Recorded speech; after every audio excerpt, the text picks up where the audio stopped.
So next up, we've got Thuja occidentalis Degroot Spire.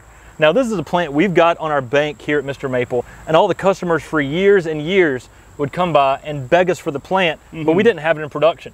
And so it took a while for us to get it in production, but it's one of our favorite narrow evergreen columnar plants that we do. Oh, it's awesome. It looks great year round. It's the perfect accent. There's also some great pictures we use of this at Dr. Criticos' home. He uses them as accents on each side of his house there, and he has columns going into his house, and it just makes the perfect accompaniment to that. I can't think of this one without thinking of Baby Groot. So when I see this one, I think I'm Degroot.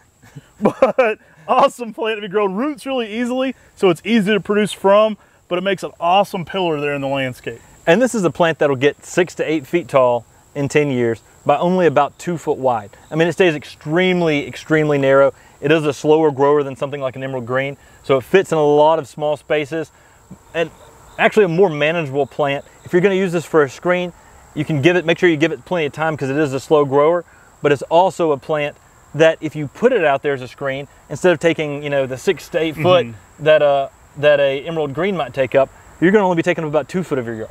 So it definitely uses a much smaller space. Great way to put this next to driveways. You know, we have it in an area where you can still drive big trucks down the nursery and they're not hitting this. It's giving us that columnar habit. It's giving us some texture in there, but it's something that's just going all vertical. We're not getting a lot of width to it at all, which makes the perfect plant on that bank.